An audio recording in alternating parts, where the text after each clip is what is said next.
أن لا إله إلا الله وحده لا شريك له وأشهد أن محمدا عبده ورسوله. يا أيها الذين آمنوا اتقوا الله حق تقاته ولا تموتن إلا وأنتم مسلمون. يا أيها الناس اتقوا ربكم الذي خلقكم من نفس واحدة وخلق منها زوجها وبث منهما رجالا كثيرا ونساء واتقوا الله الذي تساءلون به والأرحام إن الله كان عليكم رقيبا. يا أيها الذين آمنوا اتقوا الله وقولوا قولا سديدا يصلح لكم أعمالكم ويغفر لكم ذنوبكم ومن يطع الله ورسوله فقد فاز فوزا عظيما. أما بعد فإن أصدق الحديث كلام الله وخير الهدى هدى محمد صلى الله عليه وعلى آله وسلم وشر الأمور محدثاتها وكل محدثة بدعة وكل بدعة ضلالة وكل ضلالة في النار. أما بعد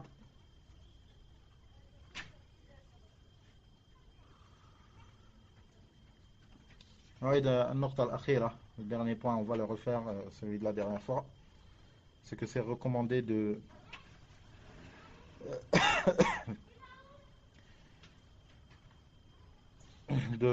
prendre un bain, de faire le ghusl après avoir lavé un mort.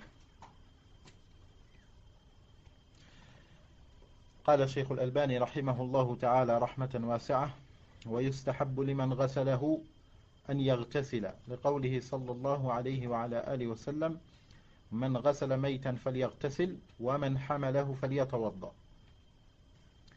أخرجه أبو داود والترمذي وحسنه وابن حبان في صحيحه والطيالسي وأحمد. ثم ذكر بقية التخريج.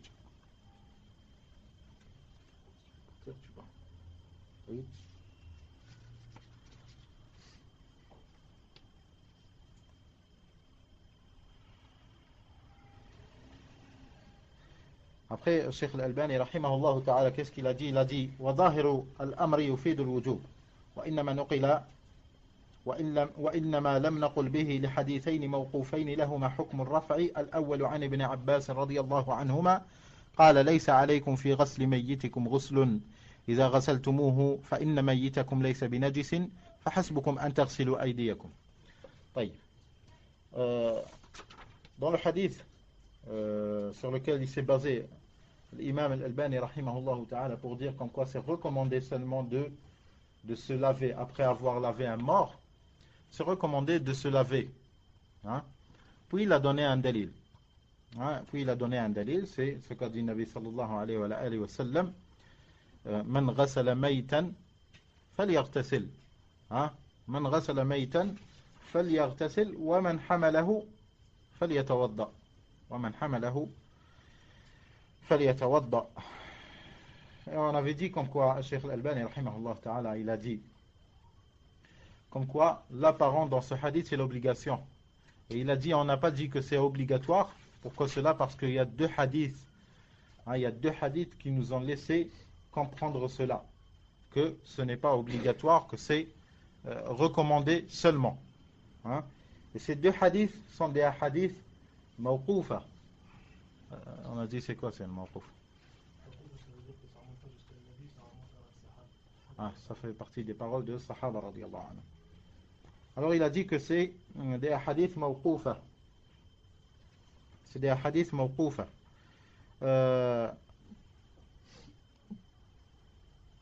Quelqu'un il va dire comment on va comprendre, comment on va expliquer la parole de Nabi sallallahu alayhi wa sallam avec la parole d'un sahabi? Des hadiths de Nabi sallallahu alayhi wa sallam, ils ont dit ça. Un sahabi, quelqu'un pourra dire comme quoi il y a une contradiction. Un Nabi sallallahu alayhi wa sallam, la parole dans sa parole, c'est l'obligation. C'est l'obligation. Pour dire que c'est recommandé, il faudra une parole de Nabi sallallahu alayhi wa sallam qui explique sa parole. Une parole de Nabi sallallahu alayhi wa sallam qui explique sa première parole. Alors de là on pourra déduire. Mais si c'est quelqu'un d'autre que Nabi sallallahu alayhi wa sallam, comment cette parole d'un sahabi elle pourra faire dériver le sens qui est apparent dans le texte de Nabi sallallahu alayhi wa sallam? Quelqu'un il pourra dire que comme quoi c'est un hadith, cette parole du sahabi elle est à rejeter. Pourquoi? Parce qu'elle contredit celle de Nabi sallallahu alayhi wa sallam. Pourquoi Cheikh Al-Albani rahimahullah ta'ala il n'a pas dit cela? Tout simplement parce que le jugement que comporte la parole de Sahabi, ce n'est pas un jugement qui pourra être déduit de sa tête, hein, déduit par jurisprudence. Il y a des paroles de Sahaba radiallahu anhum, comme on avait dit la dernière fois. Il y a des paroles, des ahadith mawqoufa, hein, des ahadith mawqoufa, mais ils ont les jugements des ahadith marfou'a. On peut les considérer des ahadith marfou'a, quoique c'est dit seulement par Sahabi. Mais ils ont le jugement des ahadith marfou'a. Pourquoi cela? Parce qu'elles comportent des informations qui ne peuvent pas être déduites par la simple raison. Elles comportent des choses comme sharia. Imaginons comme quoi il n'y a pas le wudu. Il n'y a que salat et tout dans l'islam. Personne ne viendra et nous dira de sa raison, il est bien si on se lave les mains et tout. Vous avez vu, ça ce n'est pas déductible, hein, de simple raisonnement. Hein. Il faudra qu'il y ait une révélation pour cela. Pour qu'il y ait le wudu, il faudra qu'on attende une révélation. C'est une ibada. Hein. Il est pareil. Lorsque un sahabi, radiallahu anhum, ajma'in, lorsqu'un sahabi, il vient, il raconte une chose. Comme quoi, à la fin des temps, il viendra telle et telle chose. Hein. Ça, ce n'est pas déductible. Ils ne peuvent pas déduire cela. Il a sûrement dû l'entendre de Nabi sallallahu alayhi wa sallam. Et beaucoup de paroles de Sahaba radiallahu anhum, quoi qu'ils ne disent pas qala Rasulullah sallallahu alayhi wa sallam, mais ils le font comprendre. Hein, ils le font comprendre comme quoi ils l'ont entendu de Nabi sallallahu alayhi wa sallam, parce que c'est des choses qui ne se disent pas par simple jurisprudence.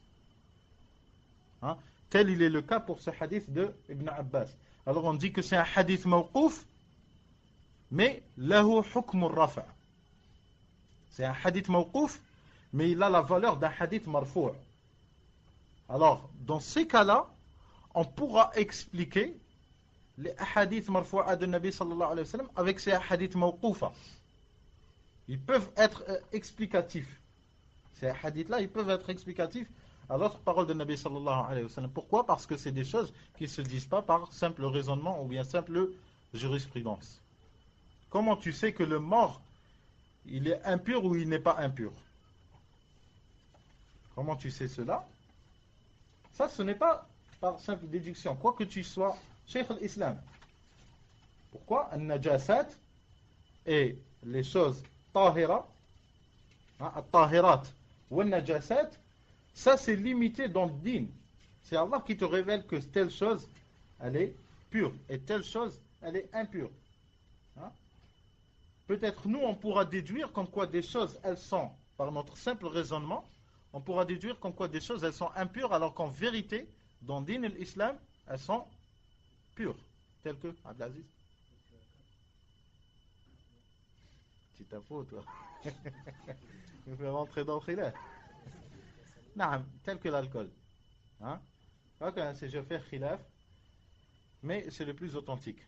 Ou bien tel que, j'attendais que tu me dises ça, tel que les excréments de ce qu'on mange, sa viande. Hein? Ou bien leur urine. L'urine du mouton, ce n'est pas impur. Laysa najis. Les excréments du mouton, pareil. Laysa najis. Quoique dans notre raisonnement, tout ce qui est excréments et tout, parce qu'on va dire que c'est dégoûtant. C'est pas bon. Ça sent pas bon, ça sent mauvais et tout. Tout ça ne veut pas dire obligatoirement impureté. Hein, ne veut pas dire obligatoirement impureté. Alors, alors de là, Cheikh Al-Albani rahimahullah ta'ala, il a expliqué le hadith de Nabi sallallahu alayhi wa sallam par les hadiths de ses sahaba radiyallahu anhum. Qu'est-ce qu'il a dit? وَظَاهِرُ الْأَمْرِ يُفِيدُ الْوُجُوبِ. Et là, par exemple, dans le hadith du prophète sallallahu alayhi wa sallam, مَنْ غَسَلَ مَيْتًا فَلْيَغْتَسِلْ. Celui qui lave un mort, alors qu'il se lave. L'impératif et tout, obligatoirement, ça y est, tu vas directement, en se basant sur la règle, l'origine dans l'impératif ou bien dans les ordres, c'est l'obligation. Alors, automatiquement, dans ce hadith-là, c'est obligatoire, le ghusl. Mais c'est dans l'apparent. Mais Cheikh Al-Albani, rahimahullah, il n'a pas dit que c'est obligatoire. Pourquoi cela? Parce il s'est basé sur deux hadiths, mais c'est des hadiths mawqoufa. Hein, ça fait partie des paroles de Sahaba radiyallahu anhum. Mais il a dit à la fin, il a dit وَإِنَّمَا لَمْ نَقُلْ بِهِ لِحَدِيثَيْنِ مَوْقُوفَيْنِ لَهُمَا حُكْمُ الرَّفْعِ لَهُمَا حُكْمُ الرَّفْعِ. Pourquoi? Parce qu'elles contiennent des informations qui ne peuvent être dites par simple raisonnement ou bien par simple jurisprudence. قال ليس عليكم في غسل ميتكم غسل إذا غسلتموه أو إذا غسلتموه فإن ميتكم ليس بنجس فحسبكم أن تغسلوا أيديكم. Ça vous suffit de laver vos mains. Ibn Abbas radiyallahu anhu, qu'est-ce qu'il a dit dans ce hadith qu'a rapporté l'imam al-Hakim et l'imam al-Bayhaqi radiyallahu rahimahumullah ta'ala min hadith Ibn Abbas radiyallahu anhuma. Qu'est-ce qu'il a dit? Il a dit Laysa alaykum fi ghasli mayyitikum ghuslun. Vous n'êtes pas vous n'êtes pas obligé de faire le ghusl après avoir lavé un mort. Idha ghasaltumuh, si vous l'avez lavé, vous n'êtes pas obligé de faire un lavage pour vous. Car votre mort n'est pas impur. Car votre mort n'est pas impur. Alors ça vous suffit de laver vos mains. Ça vous suffit de laver vos mains. Et bien sûr, cette position-là de bien comprendre et de bien saisir l'essence des paroles de Sahaba radiyallahu anhum, c'est scientifique. Et la personne, elle s'aventure pas à rejeter les paroles, surtout de Sahaba radiyallahu anhum,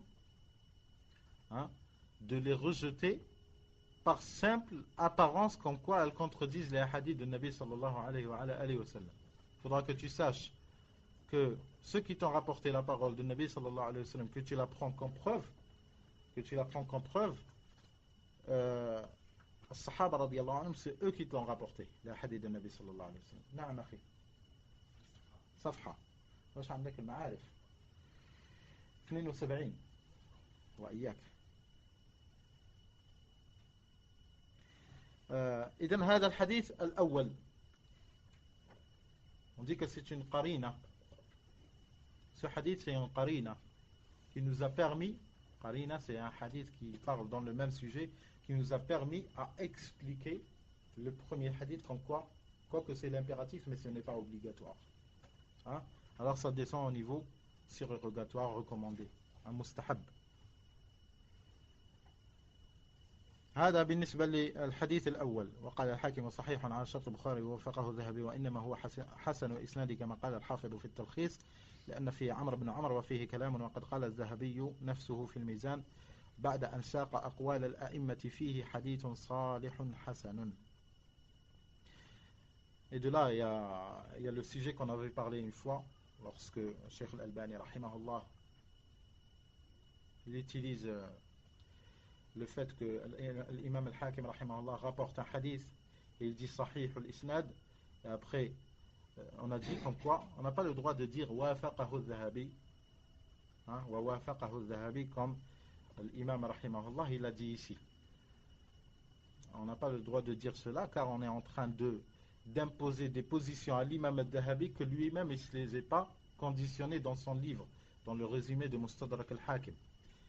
Car il ne s'est pas conditionné en faisant le résumé de Mustadrak al-Hakim de commenter. Ou bien, s'il ne dit rien, cela veut dire qu'il est d'accord avec lui. Et comme preuve, on avait dit la dernière fois, on a dit comme preuve, c'est qu'on trouve que l'imam al-Dhahabi, rahimahullah, il ne dit rien après le hadith. Et on le trouve, il affaiblit le même rapporteur, où il n'a rien dit dans Mustadrak al-Hakim, il l'affaiblit dans Mizan al-I'tidal, ou bien dans d'autres ouvrages. Il affaiblit, et c'est que l'imam al-Albani rahimahullah ta'ala il a trouvé et il a dit que c'est une contradiction de l'imam al-Dhahabi, mais en vérité le plus authentique c'est que ce n'est pas une contradiction car l'imam al-Dhahabi rahimahullah ne s'est pas conditionné à commenter tous les hadiths de al-Hakim fil Mustadrak. il a fait comprendre comme quoi c'est une contradiction de l'imam al-Zahabi en faisant l'exclamation après avoir cité wa wafaqahu al-Zahabi et l'imam al-Zahabi est d'accord avec lui, puis il a fait l'exclamation. C'est comme si il dit, on s'étonne de l'imam al-Zahabi. Comment il se met d'accord après, lorsqu'on va dans son livre Mizan al-I'tidal, on trouve comme quoi il dit que comme quoi c'est un hadith salih hasan. Hein, alors qu'avant il a dit comme quoi l'imam al-Hakim il a dit comme quoi c'est rapporté selon les conditions de Bukhari et Muslim et il s'est tué. Non, il n'y a pas de contradiction ici. Après Cheikh Al-Albani rahimahullah قال ثم ترجح عندي أن الصواب في الحديث الوقف أو الوقف كما حققته في الضعيفة. ثم ترجح عندي أن الصواب في الحديث الوقف كما حققته في الضعيفة. Après avoir authentifié le hadith il est dans l'origine il est rapporté jusqu'au Nabi sallallahu alayhi wa sallam, mais le plus authentique comme il a éclairci l'imam al-Albani rahimahullah dans les hadiths da'ifa, c'est le hadith da'ifa, il a dit que le plus authentique c'est que c'est un hadith mawqouf, il s'arrête à la parole d'Ibn Abbas, non pas il l'élève jusqu'à la parole du prophète sallallahu alayhi wa sallam, c'est le plus authentique. Le deuxième hadith qui a laissé l'imam al-Albani rahimahullah déduire que c'est recommandé seulement de se laver après avoir lavé le mort. Le deuxième hadith قال قول ابن عمر رضي الله عنه كنا نغسل الميت فمنا من يغتسل ومنا من لا يغتسل أخرجه الدارقطني والخطيب في تاريخه بإسناد صحيح. Il ne faut pas se fier aux voyelles, hein. Il ne faut pas se fier aux voyelles qui sont dans les livres. Parce qu'il y a un désastre. أخرجه الدارقطني والخطيب في تاريخه بإسناد صحيح كما قال الحافظ وأشار إلى ذلك الإمام أحمد فقد روى الخطيب عنه أنه حض ابنه عبد الله على كتابة هذا الحديث. Ça c'est le deuxième hadith qui est hadith aussi mawqouf selon Ibn Umar radiyallahu anhuma. Il a dit comme quoi on lavait le mort, hein, on lavait le mort et certains d'entre nous ils faisaient le ghusl et certains d'entre nous ne faisaient pas le ghusl, hein, ne faisaient pas le ghusl. Et ce qui est dans cette sorte là c'est l'istihbab, c'est le recommandé, ce qui est dans cette sorte, hein, que les gens, certains ils font la chose et d'autres ils la font pas, on pourra déduire que c'est mustahab faqat, hein, surtout que c'est une chose qui est propagée, le lavage du mort et tout, c'est une chose qui est propagée et ignorer un tel jugement il est inimaginable car c'est un sujet qui est contracté.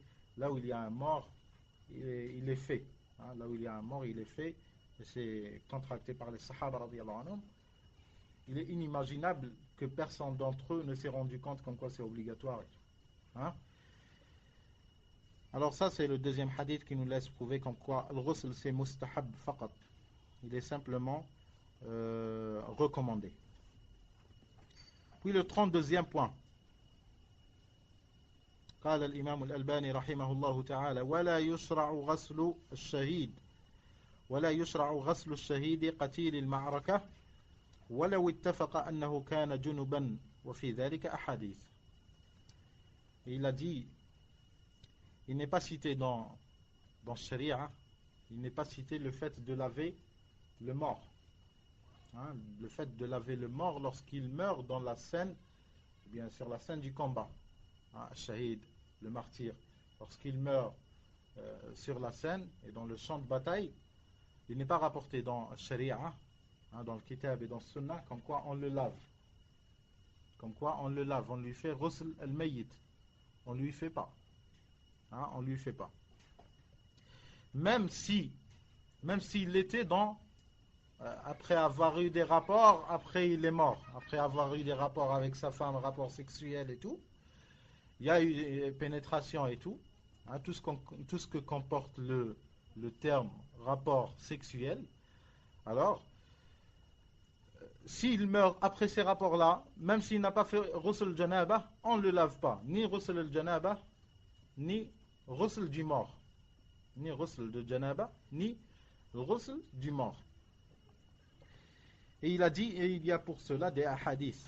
Il a dit le premier hadith, عن جابر رضي الله عنه قال قال النبي صلى الله عليه وعلى آله وسلم, concernant les morts qui sont morts sur la scène, sur le champ de bataille dans la conquête de Uhud.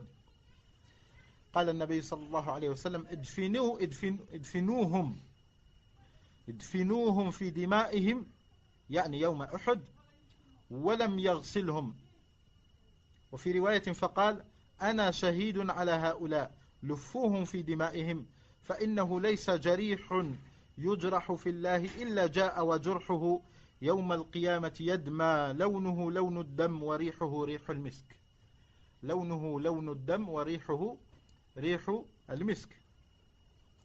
Ce hadith il est rapporté par Al-Bukhari et Abu Daoud, Al-Nasa'i et Tirmidhi, et il a authentifié Ibn Majah et Al-Bayhaqi et par d'autres. Il est aussi rapporté par Ibn Sa'd في الطبقات al-Kubra. Et sa chaîne de transmission elle est authentique selon les conditions de l'imam Muslim rahimahullah ta'ala. Il y a des versions dans Muslim de l'imam Ahmad qu'on viendra inshallah. Dans ce hadith de Jabir radiyallahu anhu, il a dit à Nabi sallallahu alayhi wa sallam, idfinuhum fi dima'ihim, enterrez-les dans leur sang, hein, avec leur sang, enterrez-les, hein, enterrez-les avec leur sang. Walam yaghsil, et il les a pas lavés. Nabi sallallahu alayhi wa sallam ne les a pas lavés. Et dans une version, قال, je suis témoin pour cela. Hein, je serai témoin pour cela. Enfilez-les dans leur sang, hein, dans leurs vêtements et tout, dans leur sang. Car chacun d'eux, ou chacun de ceux qui meurent dans la scène du combat, hein, dans le sentier d'Allah Azza wa Jal, il meurt, il est blessé, il meurt, il se fait couler du sang. Hein, il viendra le jour de la résurrection, et il viendra et son sang coulera toujours. La couleur de ce sang, la couleur, c'est une couleur de sang. Hein, et l'odeur, c'est l'odeur du parfum, du musk, hein, du parfum. Hein, ça sent bon comme du parfum. Et de là, on comprend les stupidités de certains qui disent comme quoi ceux qui vont par-ci, par-là et tout, on sent le parfum. On sent le parfum et ils font allusion à cela. Et cela, sentir le parfum et tout, ce n'est pas dans cette terre-là. Hein? C'est Yawm al-Qiyamah. C'est Yawm al-Qiyamah qu'il sentira le parfum. Rapporté par Al-Bukhari, Abu Daoud, Al-Nasa'i, Tirmidhi et Ibn Majah et autres. Il a dit dans une version, من رواية ابن جابر مرفوعا بلفظ لا تغسلوهم فإن كل جرح يفوح مسكا يوم القيامة ولم يصلي عليهم. Ne les lavez pas, Nabi sallallahu alayhi wa sallam, il leur a dit, ne les lavez pas, hein, car leur blessure viendra yawm al-qiyamah, le jour de la résurrection, ils viendront avec leurs blessures qui se coulent toujours, qui fait toujours couler du sang, et ça sentira le parfum.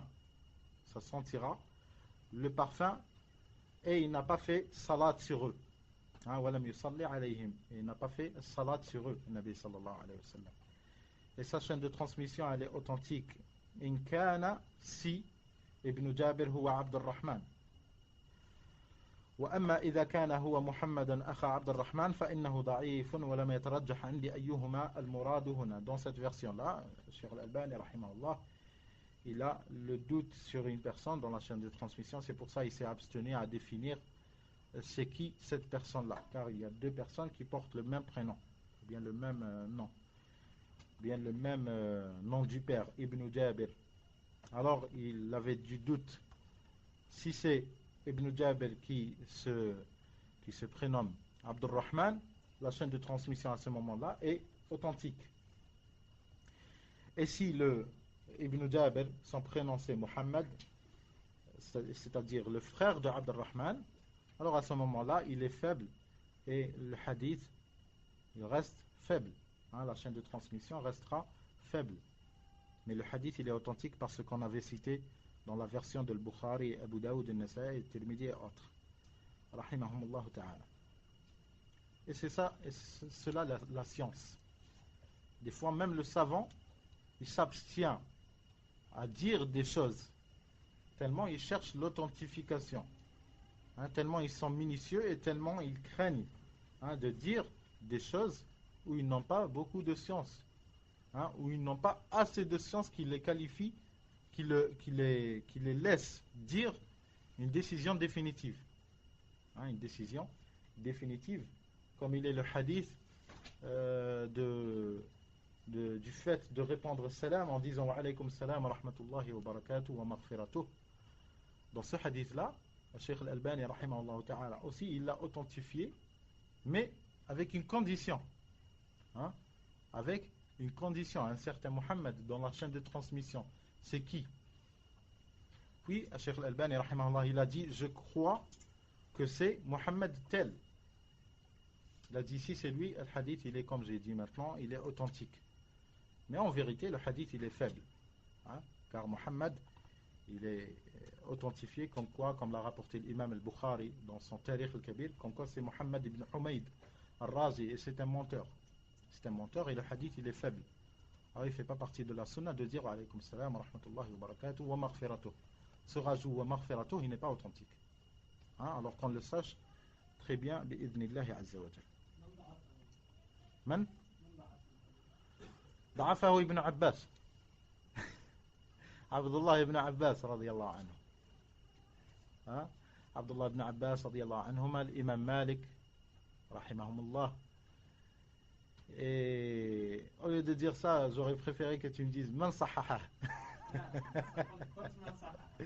قلت من صححه ولكن بشرط تصحيح ليس تام, بما أنه علقه بشرط. علقه بشرط من محمد في السند كما هنا من ابن جابر. الشيخ الألباني صحح الحديث, قال إسناده صحيح, ولكنه لم يطلق التصحيح.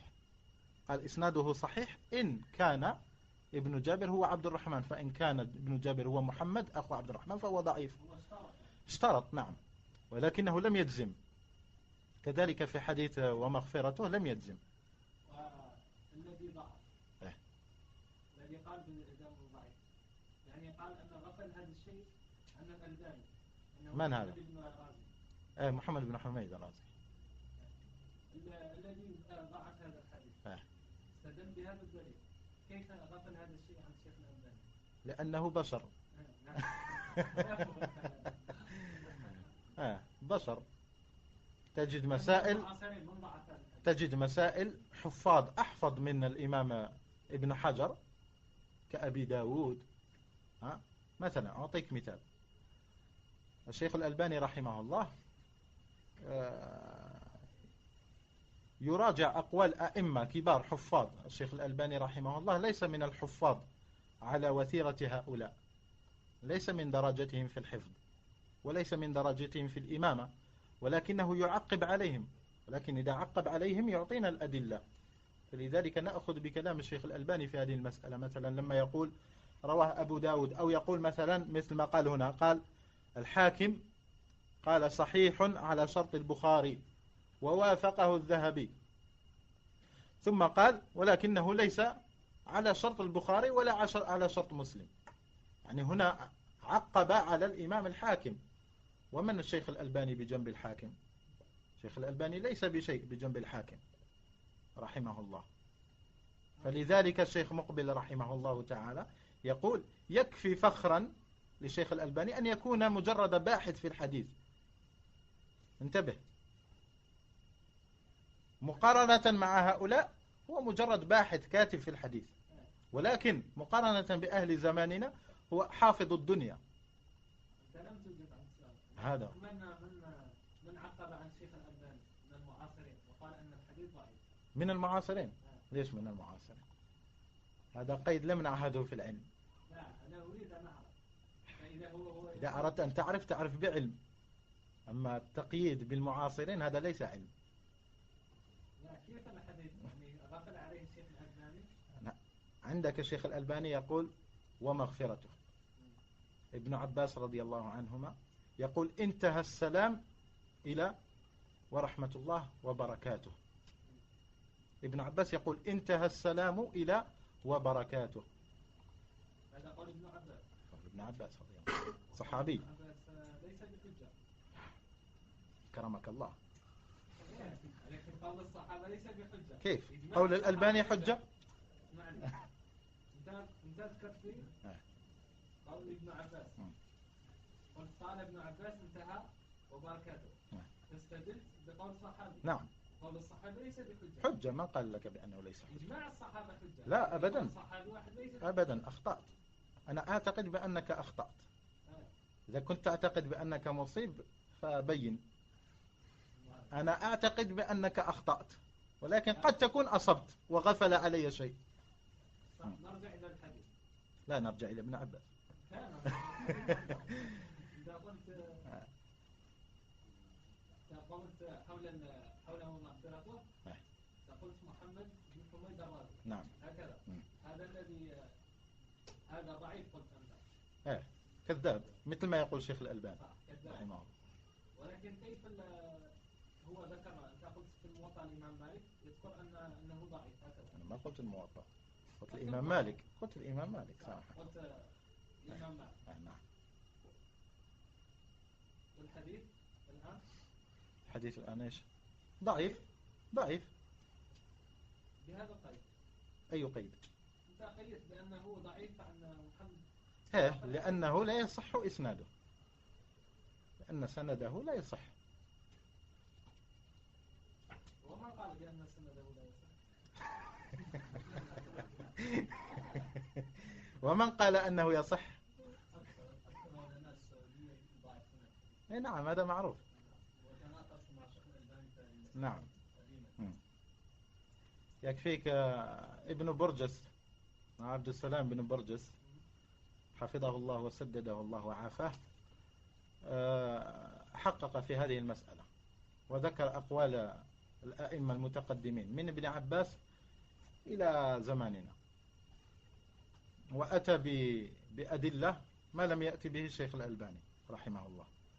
وأين ابن برجس؟ بجنب الشيخ الألباني. وإياك يا أخي، المسألة تبحث. المهم جزاك الله خير، مسألة تبحث، ولكن الذي نعتقدها أنها لا تصح. بارك الله فيك. حانيتيو. لا ما في مشكلة، تفضل يا أخي، جزاك الله خير. كيف؟ أحسن الله إليك. طيب هذا الحديث، ce hadith-là, on a dit comme quoi Cheikh Al-Albani, rahimahullah, il l'a authentifié en conditionnant. C'est qui Ibn Jabir. En tous les cas, ça, rien ne va rajouter. Rien ne va rajouter, si ce n'est quelques termes qui sont dans cette version-là, qui ne sont pas dans l'autre. Étant donné que l'origine de ce hadith-là, il est authentique. Alors si on authentifie, ou bien cette chaîne de transmission, il s'avère comme quoi Ibn Jabir c'est Abdurrahman, alors on ne fait que authentifier une version de plus. Mais le hadith en vérité, il est authentique comme il l'a rapporté, comme le Cheikh Al-Albani rahimahullah ta'ala, il a dit rapporté par Al-Bukhari, Abu Daoud, Nasa'i, Tirmidhi, et l'a authentifié.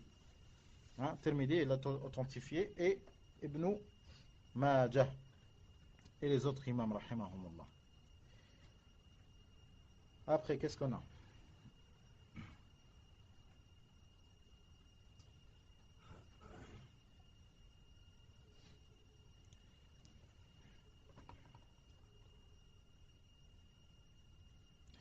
Il a dit le deuxième hadith concernant le fait que les martyrs on ne les lave pas, même s'ils sont en plein état de souillure, de naba. Le deuxième hadith, il a dit عن أبي برزة أن النبي صلى الله عليه وعلى آله وسلم كان في مغزى له فأفاء الله عليه فقال لأصحابه هل تفقدون من أحد؟ قالوا نعم فلانا وفلانا وفلانا. ثم قال هل تفقدون من أحد؟ قالوا لا. قال لكني أفقد جليبيبا فاطلبوه فطلب في القتلى فوجدوه إلى جنب أو إلى جنب 7 قتلهم ثم قتلوه فأتى النبي صلى الله عليه وسلم فوقف عليه فقال قتل 7 ثم قتلوه هذا مني وأنا منه هذا مني وأنا منه قالها 2 أو 3 ثم قال بذراعيه هكذا فبسطهما قال فوضعه على ساعديه ليس له سرير إلا ساعدي النبي صلى الله عليه وعلى آله وسلم قال فحفر له ووضع في قبره ولم يذكر غسلا. Le hadith rapporté par l'imam Muslim والسياق له, c'est ce qui a été lu, c'est de chez Muslim rahimahullah. والسياق له والطيالسي والزيادتان له ولأحمد والبيهقي. Ce deuxième hadith, il rapporte lors d'un événement où Nabi sallallahu alayhi wa sallam il était en pleine conquête. Puis lorsqu'ils ont terminé la conquête et tout, Nabi sallallahu alayhi wa sallam il demandait qui vous manque, hein? Qui vous manque de vos compagnons, genre c'est qui n'est pas présent avec nous, genre comme s'il voulait dire c'est qui est mort. Après les sahaba ils cherchaient, ils ont dit telle personne et telle personne et telle personne. Alors ils ont cherché, ils ont trouvé. Après il leur a reposé une autre question après les avoir retrouvés. Il leur a dit qui vous manque encore? Ils ont vu, ils ont dit personne. C'est bon, on est tous présents et les morts ils sont fixes, c'est telle personne et telle personne. Puis il leur a dit mais je vois que Julaybib manque, hein, je vois que Julaybib nous manque. Où est-il? Cherchez-le. Après ils se sont mis à la recherche de Julaybib. Lorsqu'ils l'ont recherché parmi les morts, ils ont trouvé Julaybib mort, allongé, mort. Et autour de lui il y avait 7 personnes, des kuffars, que Julaybib il les avait combattus, il les avait tués et à la fin ils l'ont tué, hein, il les avait tués et ils l'ont tué à la fin. Puis Nabi sallallahu alayhi wa sallam il est venu, il s'est mis debout devant Julaybib et il l'a regardé et il a vu le mort autour de lui. Il leur a dit, Nabi sallallahu alayhi wa sallam il leur a dit ils l'ont combattu et il les a combattus, il les a tués tous et ils l'ont tué. Celui-là il fait partie de moi et moi je fais partie de lui. Hein? Ana minhu hada minni wa ana minh, hada minni wa ana minh. Il leur a dit lui il fait partie de moi et moi je fais partie de lui, lui il fait partie de moi et moi je fais partie de lui, comme dire tellement le prophète sallallahu alayhi wa sallam il l'a rapproché à lui, hein, il l'a rapproché à lui. Et ils ont dit qu'il a redit ça quelques 2 fois ou 3 fois. قالها 2 أو 3 ثم قال بذراعيه. Puis il a dit, Nabi sallallahu alayhi wa sallam, il a fait le mouvement de rabaisser ses bras. Il a présenté ses avant-bras aux sahaba radiyallahu anhum. Il les a baissés. Genre, mettez-le sur mes avant-bras. Hein? Puis ils l'ont porté, ils l'ont mis sur les bras du prophète sallallahu alayhi wa sallam. Et le prophète sallallahu alayhi wa sallam, il l'avait porté. Hein? Il l'avait porté. Et ils ont dit il n'avait rien qui le portait si ce n'est les bras du prophète sallallahu alayhi wa sallam. Le prophète sallallahu alayhi wa sallam lui-même il l'a porté, hein, lui-même il l'a porté. Puis ils lui ont creusé une tombe et ils l'ont mis dans sa tombe et rien comme lavage n'a été cité, hein? Il n'a pas été cité le lavage du mort, hein? Lam yarsilhu, il n'a pas lavé un Nabi sallallahu alayhi wa sallam, ni il a ordonné de le laver, hein? Ils l'ont enterré ainsi dans cet état. Hadith rapporté par Muslim et Tayalisi et Ahmad al-Bayhaqi. Le troisième hadith selon Anas ibn Malik radiyallahu anhu, il a dit عن أنس أن شهداء أحد لم يغسلوا ودفنوا بدمائهم ولم يصلى عليهم غير حمزة أو غير حمزة. Anas ibn Malik il a dit dans ce hadith que nous a rapporté l'imam Abu Daoud rahimahullah, al-Hakim al-Tirmidhi et Ibn Sa'd,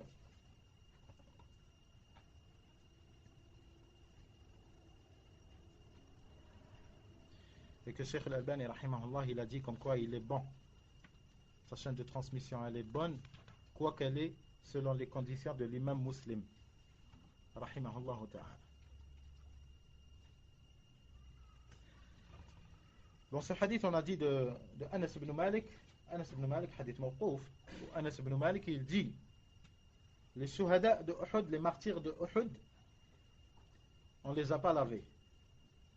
Ils ont été enterrés avec leur sang. Ils ont été enterrés avec leur sang. Et on n'a pas fait salat sur eux, excepté Hamza. On n'a pas fait salat sur eux, excepté Hamza. Radiyallahu anhum ajma'in. Le quatrième hadith. عن عبد الله بن الزبير في قصة أحد واستشهد حنظلة بن عامر ابن أبي عامر قال فقال رسول الله صلى الله عليه وعلى آله وسلم إن صاحبكم تغسله الملائكة فاسألوا صاحبته فقالت خرج وهو جنب لما سمع الهائعة فقال رسول الله صلى الله عليه وسلم لذلك غسلته الملائكة. Hadith rapporté par Ibn Hibban, dans le hadith qu'a rapporté l'imam Ibn Hibban dans son authentique, et l'imam al-Hakim, et l'imam al-Bayhaqi avec une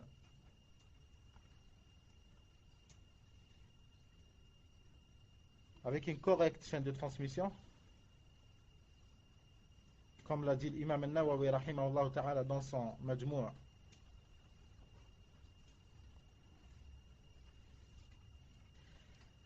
Dans ce hadith-là, selon Abdullah ibn Zubayr, radiyallahu anhu, dans l'histoire des morts de Uhud, parce que les martyrs, parce que les hommes sont tombés sur le champ de bataille en tant que martyrs, ibnillahi azza wa jal, il y avait parmi les morts, il y avait un sahabi qui s'appelle Hamdallah ibn Abi Amir. Hamdalatu ibn Abi Amir radiyallahu anhu. Le prophète sallallahu alayhi wa sallam il leur a dit inna sahibakum taghsiluhu al-malaika fas'alu sahibata. Le Nabi sallallahu alayhi wa sallam il leur a dit votre compagnon, votre frère, les anges sont en train de le laver. Les anges sont en train de le laver. Il leur a dit allez-y, posez la question à sa femme. Alors pourquoi les anges, spécialement à lui, les anges sont en train de le laver? Pourquoi cela? Il leur a dit, Nabi sallallahu alayhi wa sallam, allez-y et posez la question à sa femme. Ils sont partis, ils ont posé la question à sa femme. Comment ça se fait? Il est en train de se faire laver par les anges. Alors sa femme, elle leur a dit une chose qu'ils ne savaient pas, ils ne connaissaient pas. Elle leur a dit, il est sorti, au moment où il était avec moi, il venait d'avoir des rapports, il était dans le janaba. Il était dans le janaba. À ce moment-là, il a entendu les cris des gens comme quoi il y a une guerre. Il y a Ghazwat Uhud. À ce moment-là, il n'avait pas le temps pour prendre le ghusl et tout. Alors il est sorti juste après avoir entendu les cris et l'appel à la guerre. Il a pris ses affaires, son épée et il est sorti. Il n'y a pas lieu d'attente. Il est sorti avec son état de janaba. Avec son état de janaba. Nabi sallallahu alayhi wa sallam, lorsqu'il lui a rapporté ce qu'elle a dit, il leur a dit, alors c'est pour cela que les anges sont en train de le laver. C'est pour cela, les anges sont en train de le laver. Et ça, c'est une noblesse. C'est une noblesse, ça fait partie des manaqib. Manaqib. Qu'est-ce que ça veut dire le manaqib? On dit le manaqib et son opposé c'est le matalib. Le manaqib ou le matalib. Le manaqib c'est lorsqu'on cite des bonnes choses de toi. Lorsqu'on cite des bonnes choses de toi. Des sujets qui te laissent avoir de la valeur. Des scènes qui sont arrivées entre toi et le prophète sallallahu alayhi wa sallam. Le prophète sallallahu alayhi wa sallam il dit une meilleure chose sur toi, une bonne chose comme on a vu avec Julaybib radiyallahu anhu. Ça fait partie de ces manaqib que le prophète sallallahu alayhi wa sallam l'a porté lui-même. Hein? Omar ibn al-Khattab, radiyallahu anhu. Hein? Omar ibn al-Khattab, radiyallahu anhu, ça fait partie de ces manaqib. Il y a beaucoup de manaqib à Omar ibn al-Khattab. Ce qu'il a laissé le meilleur des croyants après le prophète sallallahu alayhi wa sallam dans cette communauté. Hein? Le meilleur des croyants dans cette communauté après le prophète sallallahu alayhi wa sallam. Parce qu'il était le premier à avoir cru au prophète sallallahu alayhi wa sallam. Et c'est lui qui a participé avec lui à l'hégire, à faire le hijra. Abu Bakr, je parlais de qui? C'est maintenant seulement que j'ai dit Abu Bakr? Je parlais depuis tout à l'heure. En tous les cas, le sujet que les manaqib sont multiples, que ce soit Abu Bakr ou Omar. Mais c'est sûr que c'est Abu Bakr qui prend le dessus. Hein? Parce qu'il est le premier à avoir cru au prophète sallallahu alayhi wa sallam. Et il a eu beaucoup d'occasions à avoir des bons qualifiants, à avoir des bonnes scènes qui lui seront témoins yawm al-qiyamah. Hein? C'est qu'il lui a marié aussi sa fille. Hein? Aisha radiyallahu anha. Hein? Il y a beaucoup de choses. Uthman ibn Affan radiyallahu anhu. Parmi ses manaqib, c'est que c'était quelqu'un de riche, masha'Allah. Il a même financé toute une armée. Hein? Fi sabilillah, c'est lui qui les a financés. Avec son argent, fi sabilillah.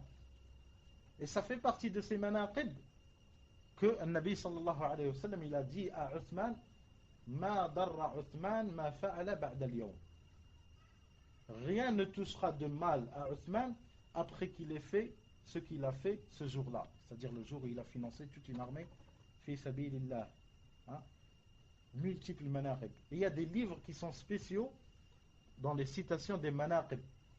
Hein? Il y a un certain imam Tabari qui a manaqib al-ashara. Hein? Manaqib al-ashara, les bonnes citations pour les compagnons, les 10 compagnons à qui le prophète sallallahu alayhi wa sallam il leur a attesté comme quoi ils sont au paradis. Hein? Il leur fait une petite biographie puis il leur cite des biens. Manaqibu ahl al-bayt.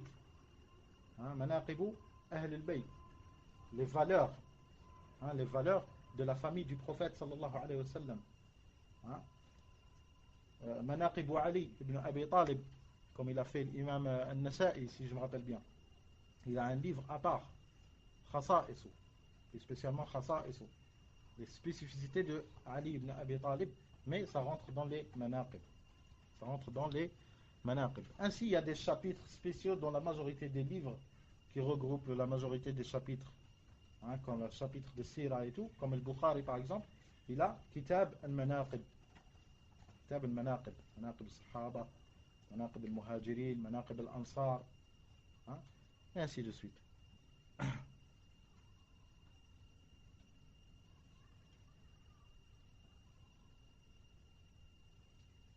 Alors ça fait partie des manaqib de Hanbala ibn Abi Amir radiyallahu anhu.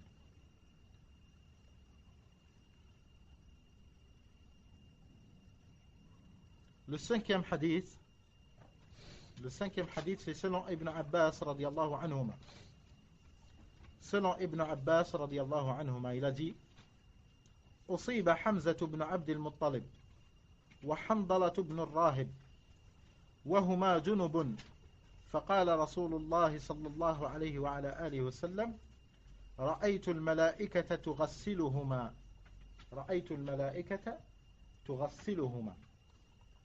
رواه الطبراني في الكبير وإسناده حسن كما قال الهيثمي في المجمع ورواه الحاكم دون ذكر حنظلة وقال صحيح الإسناد تعقبه الذهبي فأصاب لكن له شاهد مرسل قوي أخرجه ابن سعد عن الحسن البصري مرفوعا مثله.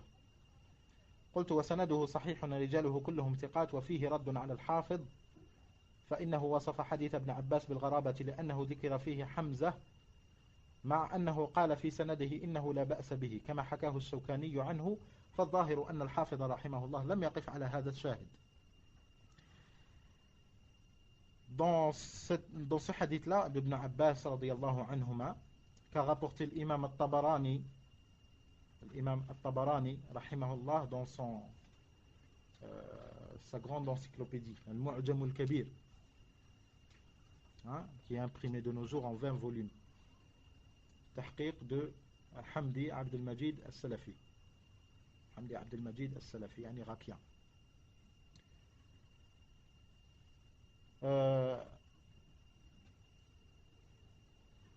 On a dit Rawahu Tabarani fil Kabir wa isnaduhu hasan, avec une bonne chaîne de transmission, comme l'a dit l'imam al-Haythami dans son Majma' al-Zawaid. Et al-Hakim rahimahullah aussi il a rapporté. Le hadith il est authentique. Dans ce hadith là d'Ibn Abbas radiyallahu anhuma, il a dit أصيب حمزة بن عبد المطلب وحنظلة بن الراهب. Hamza ibn Abd al-Muttalib, c'est qui?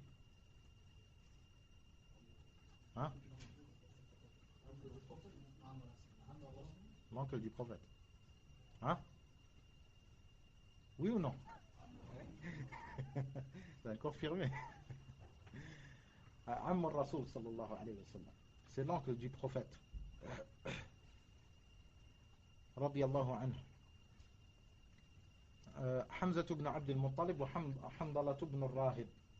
Ces deux sahabis, radiyallahu anhum, ils ont été atteints, ils ont été tués, tués sur le champ de bataille en étant, avant, ils étaient dans le janaba, avec le janaba. Ils étaient avec le janaba. Comment vous dites le janaba en français? Comment?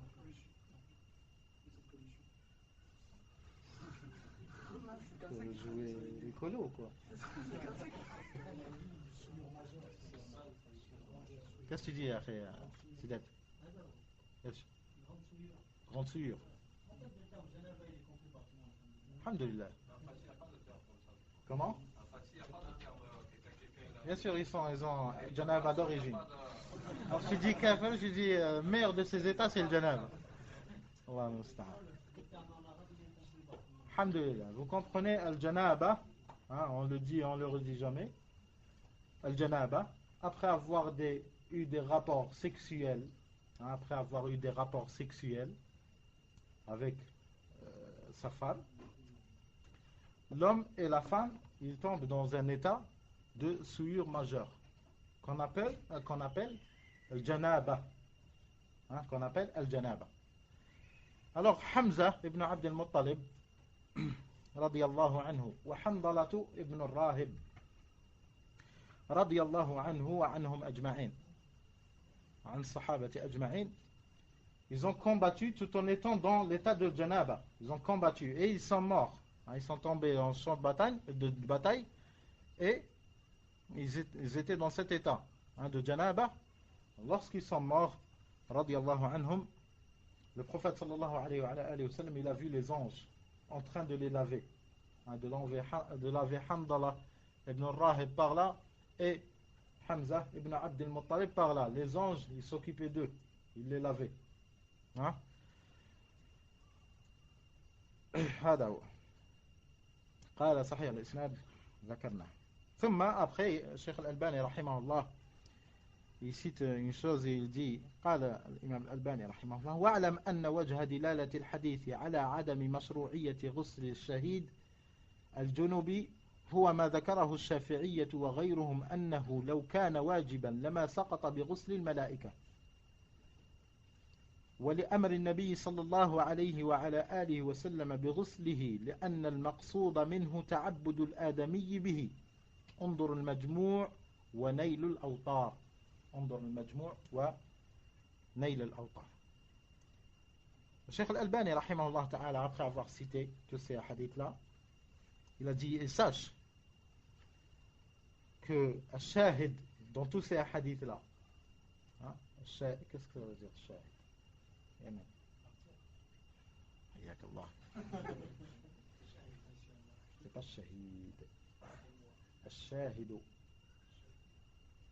c'est quoi? Témoin. Sahih. Peut-être c'est de ma part que je n'ai pas fait comprendre.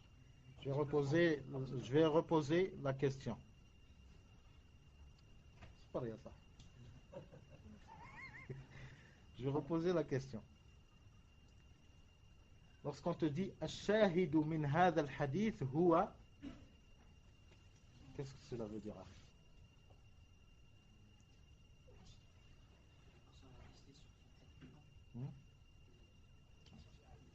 Ah, il te dit ça c'est wajib. Il te dit ça c'est wajib dans un niqash.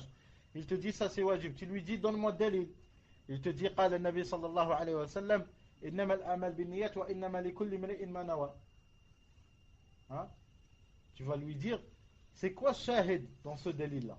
Il est où shahid dans ce dalil? On avait expliqué.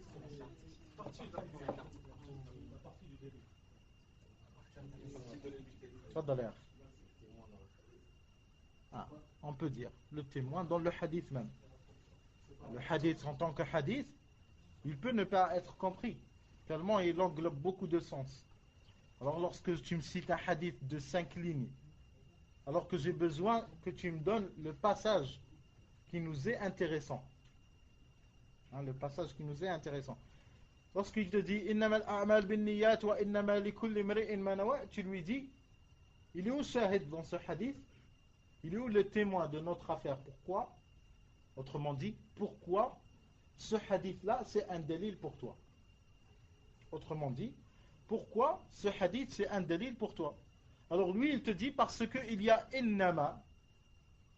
Il y a innama, ça fait tel, et il t'expliquera la preuve dans ce hadith-là. Parce qu'on a dit que le hadith ne te contente pas d'un hadith et tu dis c'est une preuve. Il faudra que tu comprennes, elle est où la preuve dans le hadith? Hein? Elle est où la preuve dans le hadith? طيب. On dit Al-Qur'an kalamullah. Al-Qur'an kalamullah laysa bimakhluq. Ce n'est pas une créature, c'est la parole d'Allah. Hein? Tu me dis c'est quoi le dalil? Je te dis Allah subhanahu wa ta'ala il a dit Ar-Rahman allama al-Qur'an khalaqa al-insan allamahu al-bayan. C'est ça le dalil. C'est très bien que la majorité ne comprenne pas. Pourtant c'est un dalil, mais ils ne comprennent pas. Alors, il faut que tu me fasses comprendre elle est où la partie qui te sert de preuve. C'est ce qu'on appelle en arabe al-shahid. Il est où le shahid de ton dalil? Pour le sujet du Coran, c'est que Allah subhanahu wa ta'ala il a différencié Ar-Rahman, allama al-Qur'an, khalaqa al-insan. La créature, il a qualifié l'insan comme créature. Et si le Coran il était une créature, il aurait dit Ar-Rahman, khalaqa al-insan wal-Qur'an, allamahu al-bayan.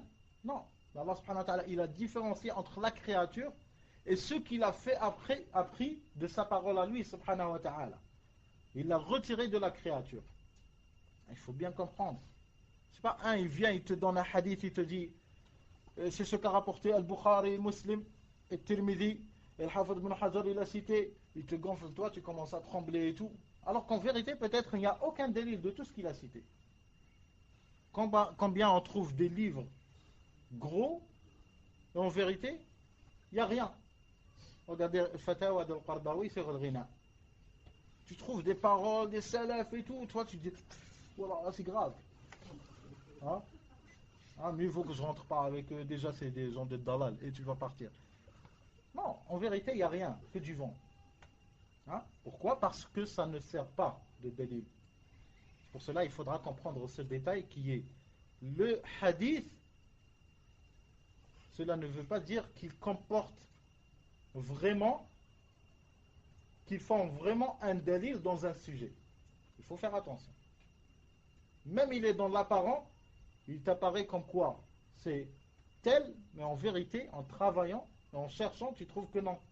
Comme on a vu le hadith de l'ghusl. Hein, le hadith de l'ghusl, c'est obligatoire après avoir lavé un mort. Falyaghtasil. Hein, après il te ramène le dalil. Tout ce qui est impératif et tout, il va être convaincu. Il va te convaincre. Mais si tu ne sais pas argumenter comme l'imam al-Albani rahimahullah lui-même, ou bien moins que l'Albani, parce que on s'est donné le top, on n'arrivera jamais à argumenter sinon. Shaif. Alors, shahid, c'est la partie qui nous est intéressante dans la preuve, dans le dalil, dans le texte. Hein, c'est la partie qui nous est intéressante. Ça s'appelle shahid. قال الشيخ الألباني رحمه الله واعلم أن وجه دلالة الحديث on dit الشاهد ou bien on dit وجه دلالة. Sous quelle forme il est une preuve? Sous quelle forme ces hadiths-là sont une preuve dans le sujet? Sous quelle forme? Explique-moi la forme. Comment tu les utilises comme des arguments dans notre sujet? Le Cheikh Al-Albani rahimahullah, il a dit ولا يشرع غسل الميت أو غسل الشهيد قتيل المعركة ولو اتفق أنه كان جنوبا. Il a dit ce n'est pas cité dans le sharia de l'islam, ce n'est pas cité comme quoi le mort martyr dans le champ de bataille, s'il meurt on ne le lave pas. S'il meurt on ne le lave pas, même s'il était dans un état de janaba, on ne le lave pas. Puis il a ramené des hadiths, on a terminé par le cinquième. Par le cinquième hadith. Maintenant, il veut nous faire expliquer, il est où le dalil dans ces hadiths-là. C'est pour cela, Cheikh rahimahullah ta'ala, il a dit وَاعْلَمْ أَنَّ وَجْهَ دِلَالَةِ الْحَدِيثِ عَلَى عَدَمِ مَشْرُوعِيَّةِ غَسْلِ الشَّهِيدِ الْجُنُبِ هو ما ذكره الشافعية وغيرهم أنه لو كان واجبا لما سقط بغسل الملائكة ولأمر النبي صلى الله عليه وعلى آله وسلم بغسله ولأمر النبي صلى الله عليه وعلى آله وسلم بغسله لأن المقصود منه تعبد الآدمي به.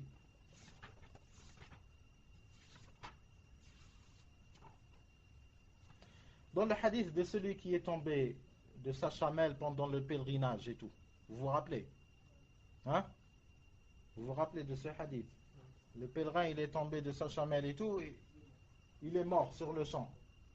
Qu'est-ce qu'il leur a dit, le Nabi sallallahu alayhi wa sallam? Irsiluhu, il leur a dit ne lui couvrez pas la tête car il sera ressuscité en tant que pèlerin, et le pèlerin il ne couvre pas la tête. C'est interdit. Celui qui couvre la tête, il doit redécouvrir sa tête et il va égorger un mouton pour effacer cet acte d'avoir couvert la tête. Qu'est-ce qu'il a dit? Il a dit et le dalil dans tout ce qu'on a cité comme hadith, comme quoi le mort, le martyr, on ne le lave pas, c'est quoi? C'est que le Nabi sallallahu alayhi wa sallam, il a ordonné de laver les morts. Il a ordonné de laver les morts. Ça c'est la généralité. Lorsqu'un musulman il meurt, on le lave. Parce que le dalil du pèlerin, ainsi que d'autres hadiths qui prouvent l'obligation de laver le mort. Mais Nabi sallallahu alayhi wa sallam, dans ce cas-là, avec les martyrs, il ne les a pas lavés. Il les a pas lavés. Et si c'était obligatoire, ils ne se seraient pas contentés du lavage des anges. Ils ne se seraient pas contentés du lavage des anges lorsqu'ils ont lavé certains sahaba. Certains, je dis bien, et c'est rare quand vous avez vu. 2 sahaba qui ont été lavés. Ils sont où le reste des sahaba? Ils n'ont pas été cités ainsi, comme quoi les anges les ont lavés. Alors, personne ne peut dire, ils ont été lavés par les anges. Alors, c'est ça, Ghusl al-Mayyit.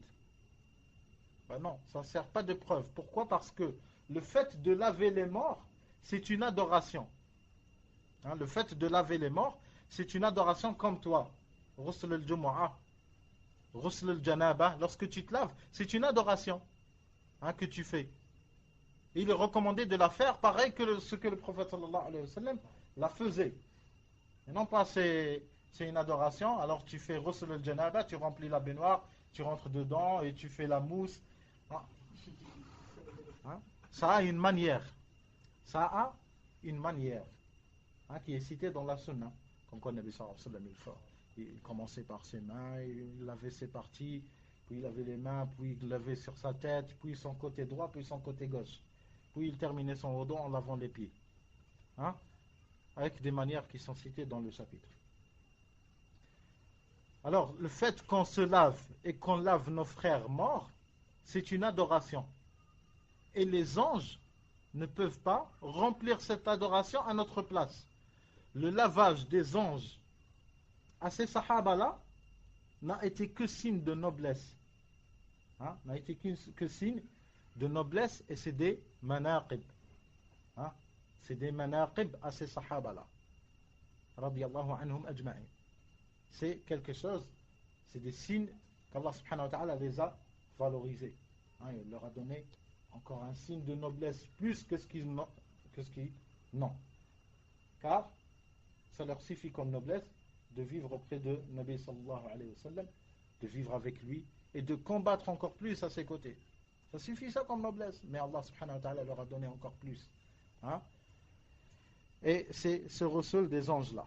Mais ça ne remplit pas la tâche de Rasul al-Mayyit. Ça ne remplit pas la tâche de Rasul al-Mayyit, ni de Rasul al-Janaba. Ni de Rasul al-Janaba. Hein? Ça ne remplit ni la tâche de Rasul al-Mayyit, du lavage du mort, ni la tâche du lavage de Janaba. Mais c'est un signe de noblesse. Allah subhanahu wa ta'ala les a valorisés encore plus par cela. هذا هو ولأمر النبي صلى الله عليه وسلم بغسله لأن المقصود منه تعبد الآدمي به. Et il a donné une référence au Cheikh Al-Albani rahimahullah ta'ala, c'est le livre Al-Majmou' de l'imam Al-Nawawi rahimahullah. Al-Majmou' Sharh Al-Muhaddab, celui qui cherche une encyclopédie dans le fiqh, vraiment masha'Allah, hein, qu'il ait ce livre-là, s'il a l'arabe, bien sûr, ce n'est pas fait en français, encore pire en verlan. Hein?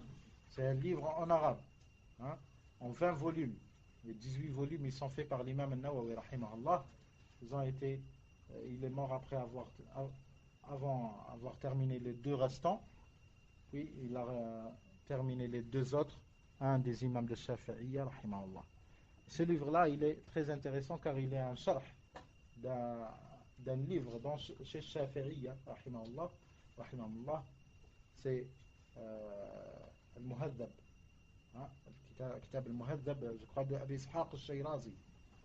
Abu Ishaq al-Shirazi, il a un livre, un résumé dans le madhab, tout le madhab al-Shafi'i, il a résumé en quelques 4 volumes. Hein, quelques 4 volumes. Chez eux, ça, c'était Al-Matn, qui s'apprend par cœur. En 4 volumes. Alors, l'imam al-Nawawi, rahimahullah, celui qui a fait Riyad Salihin, le jardin des vertueux, il est venu, il a expliqué ces 4 volumes-là et il les a argumentés. À chaque sujet, il donne le délil et il cite les salafs. C'est qui disait pareil que ça, c'est qui disait le contraire, c'est quoi leur délil. Et il travaille entre les délils de ceux qui sont dans la divergence. Il l'étudie bien jusqu'à ce qu'il réussisse à en tirer que un. Hein? C'est un niveau d'étude comparée dans le fiqh. Hein? Mais celui qui cherche vraiment les délils, et ça te donne la puissance, à force de lire de tels livres, ça te donne la puissance d'argumenter. Comment tu repères les fautes des délils des autres, hein? Comment tu repères les fautes des délils des autres? Pourquoi ça, ce n'est pas un délil alors qu'il est clair comme quoi c'est un délil? L'imam Nawawi rahimahullah, il te sort pourquoi cela. Et l'authentification des hadiths. L'imam Nawawi rahimahullah, comme vous savez très bien, c'est un des imams de l'islam, c'est un des imams dans le fiqh, c'est un des imams dans le hadith, et c'est un des imams al-muhaqqiqin min al-ulama. Huwa min al-muhaqqiqin min al-ulama, l'imam Nawawi. C'est-à-dire, il ne se contente pas du madhab seulement, quoique son madhab c'est un shafi'i. Mais s'il te dit, suis shafi'i, c'est mieux pour toi, il réussit à te donner les preuves de kitab et de sunnah. Hein? De suivre shafi'i dans ce fait, dans salat, dans ce fait, dans le hajj. Il ne te laisse pas comme ça, il te dit, ah ça c'est, dans notre bled ils ont dit ça, alors on doit faire ça. C'est pas comme ça l'imam Nawawi rahimahullah. Hein, l'imam Nawawi, il ne te lâche pas jusqu'à ce que tu le suis, que tu le veuilles ou pas. Hein, si tu suis Dalil. Hein, à moins que tu aies quelqu'un qui a croisé quelqu'un qui est, masha'Allah, au niveau de l'imam Nawawi, tel que l'imam Ibn Qudama, rahimahullah, lui aussi, il a ses 14 volumes de l'Mughni. Hein, 14 volumes de l'Mughni, et lui, il est de l'école Hanbalite. Lui aussi, c'est du même rythme. Hein, c'est du même rythme. Il rapporte les paroles des prédécesseurs et tout. Il te dit que telle chose c'est mustahab. Ceux qui ont dit cela, Abu Huraira, hein, Zubayr ibn Awam, et tel, Shafi'i, tel et tel et tel, ils te rapportent. Et ceux qui ont dit le contraire, ils te rapportent leur nom. Après, ils te rapportent leur dalil. Et il authentifie son dalil à lui. Et il rejette les autres avec des preuves. Pour lui, c'est des preuves. Alors, c'est pour cela, Il y a d'autres livres aussi, tels que l'imam Ibn Hazm, il a Al-Muhalla bil-Athar, l'imam Ibn Hazm, Abu Muhammad Ibn Hazm, rahimahullah, lui aussi il fait pareil. Quoi qu'il il y a des remarques sur lui, sur sa manière et tout. Rahimahullah ta'ala min imam, il rapporte les dalils et lui vraiment, il veut que tu le suis obligatoirement et tu te sentiras obligé. Hein, tu te sentiras obligé de le suivre si tu es vraiment quelqu'un qui suit dalil. Qu'est-ce que tu vas faire dans tout cela? C'est pour cela, ces livres, ils ont tellement une grande force et une grande science que ça vous suffit. Un des anciens, il s'appelle Al-Izz ibn Abd Salam. Izz ibn Abd Salam, il est considéré, certains le considèrent des imams et tout, un des imams et tout. Ils disent qu'en quoi il a une école à lui, tellement il a atteint le niveau mujtahid, mutlaq. Tellement il leur a dit, je ne me suis pas reposé à faire al-fatwa qu'après avoir eu 2 copies de 2 livres. Al-Mughni wa Al-Muhalla. Al-Mughni l'Ibn Hazm ou Al-Muhalla l'Ibn Qudama. Al-Mughni l'Ibn Qudama ou Al-Muhalla l'Ibn Hazm. Il leur a dit, lorsque j'ai eu ces 2 copies-là chez moi, à ce moment-là, je me suis reposé à faire la fatwa tranquille. Si un imam comme celui-là et tout, il tire profit de ces livres-là, il faudra travailler pour arriver à accueillir ce qu'il y a comme fruit de ces livres-là. Hein? Et il a cité aussi comme référence Nail al-Awtar. Et Nail al-Awtar, c'est de l'imam al-Shawkani, rahimahullah, Abu Ali al-Shawkani al-Yamani, rahimahullah. Il a fait le sharh d'un livre dans les hadiths, dans le fiqh, qu'a fait le grand-père d'Ibn Taymiyyah, rahimahullah. Al-Majd ibn Taymiyyah, son grand-père. Il a fait un livre qui s'appelle Muntaqa al-Akhbar min ahadith Sayyid al-Akhyar. Muntaqa al-Akhbar, le recueil des hadiths, le recueil des paroles des meilleurs des créatures, c'est le prophète sallallahu alayhi wa sallam. Il a regroupé des hadiths qui sont indispensables dans le fiqh. Après, l'imam al-Shawkani, rahimahullah, il est venu, il a trouvé ce livre-là du grand-père de Ibn Taymiyyah, rahimahullah. Il l'a trouvé et il lui a fait un sharh. Il lui a fait un sharh avec les chapitres de fiqh. Il est généralement en 4 volumes. Généralement, il est en 4 volumes et c'est un sharh qui est masha'Allah. Masha'Allah, quoique il y a beaucoup d'imitations à l'imam Ibn Hajar Asqalani dans Fath al-Bari. Il y a beaucoup de copies. On se contente de ça, bi'idnillah, et on rentrera غدا إن شاء الله dans Takfin al-Mayyit, le sujet d'envelopper le mort. سبحانك اللهم وبحمدك أشهد أن لا إله إلا أنت أستغفرك وأتوب إليك. صلى الله وسلم وبارك على نبينا محمد وعلى آله وصحبه أجمعين. جزاكم الله خير.